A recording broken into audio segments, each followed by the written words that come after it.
सो hello dear student. Last हमने physics का थोड़ा सा डेफिनेशन जाना था। ठीक है। और हमने ये जाना था कि ये जो फिजिक्स है वो काफ़ी ब्रॉड सब्जेक्ट है, इसको इतना इजी नहीं है समझना। ठीक है। और इसमें काफ़ी ब्रांचेस हैं, तो उनमें से एक ब्रांच है मैकेनिक्स। और मैकेनिक्स क्या करता है, वो डील करता है orderly motion of objects in macroscopic word. यहाँ पे एक वर्ड आया मैक्रोस्कोपिक वर्ड। मैक्रो क्या है कि ऐसे ऑब्जेक्ट जिनको हम नेक्ड आई से देख सकें, जिसमें कि इक्विलिब्रियम, आपके इक्विलिब्रियम ऑब्जेक्ट्स आ जाते हैं। ठीक है। रिजिड बॉडीज़ आ जाती हैं, डीफॉर्मेबल बॉडीज़ आ जाती हैं। अब आप बोलोगे कि ये रिजिड बॉडीज़ क्या हैं, है ना। ये नया वर्ड आ गया कि रिजिड बॉडीज़ क्या हैं, आपने पहले भी सुना हुआ है रिजिड बॉडीज़ क्या हैं। फिर आपके पास डीफॉर्मेबल आ जाते हैं। ठीक है। डीफॉर्मेबल बॉडीज़ आ जाती हैं। इन ऑब्जेक्ट्स के साथ ये डील करता है, मैक्रो लेवल पे डील करता है, नॉट माइक्रो लेवल पे। एक माइक्रो है, एक मैक्रो है। तो मैकेनिक्स में क्या आता है, ये सारा मैकेनिक्स ही तो है। जैसे जो भी आपके पास गाड़ियाँ हैं, है ना, ये गाड़ियाँ हो गई आपकी। फिर दूसरे रॉकेट्स हो गए, है ना। जो भी जिनका मोशन एक ऑर्डर में नहीं रहता है, डिसऑर्डर रहता है, यानी कि जिनकी स्पीड में चेंजमेंट होती रहती है, पहले स्पीड कम होती है फिर ज़्यादा होती है, तो ये सारे डिसऑर्डरली मोशंस वाले पार्टिकल हैं जो कि मैकेनिक्स में आते हैं। और ये जो ब्रांच है फिजिक्स का, जिसको कि हम मैकेनिक्स कहते हैं, ये जो ब्रांच है फिजिक्स का, वो न्यूटन्स के लॉज के ऊपर बेस्ड है। न्यूटन्स के कौन से लॉज के ऊपर बेस्ड है? न्यूटन्स के काफ़ी ज़्यादा लॉज हैं। जैसे फर्स्ट लॉ है, सेकंड लॉ है, थर्ड लॉ है, लॉ ऑफ ग्रेविटेशन है। इन लॉज के ऊपर ये बेस्ड है, लॉज ऑफ मोशंस और साथ में laws of gravitations. Three laws of motions Newton ने दिए थे। Newton first law of motion, second law of motion, ठीक है, थर्ड लॉ ऑफ मोशन, और साथ में इसके ग्रेविटेशंस लॉ है, उनके ऊपर बेस्ड है। It deals with the motion of the equilibrium of the system of the particle, rigid bodies, deformable bodies, है ना। रिजिड बॉडीज मीन ऐसी बॉडीज जो कि सॉलिड हों। ठीक है। ऐसी बॉडीज, रिजिड बॉडीज कौन सी बॉडी होती हैं? सॉलिड बॉडी होती हैं, जिसमें कि जो स्मॉल पार्टिकल हैं, ठीक है, जिन पार्टिकल से वो बॉडी बनी हुई है, उनकी पोजीशन तो चेंज हो जाती है।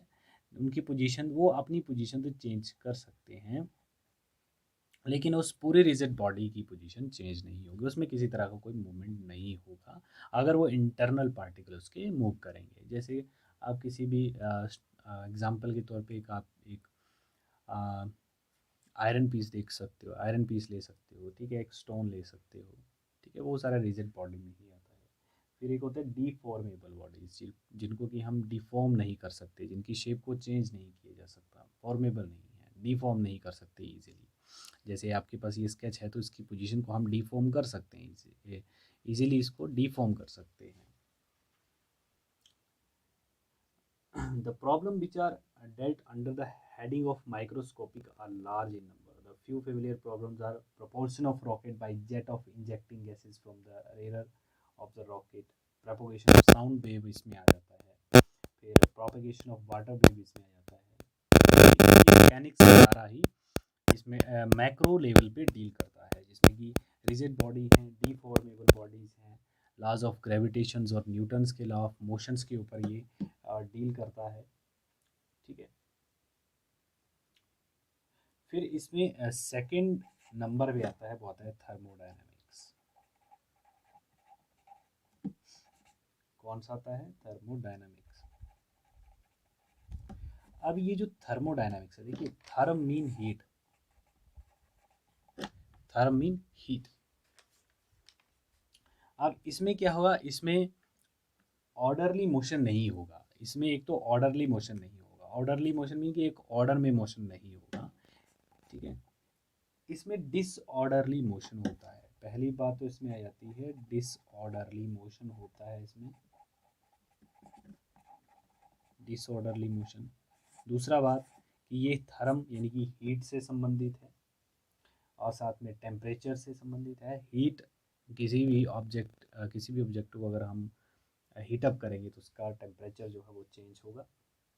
और इसमें लार्ज नंबर ऑफ पार्टिकल जो हैं वो कंसिडर होते हैं।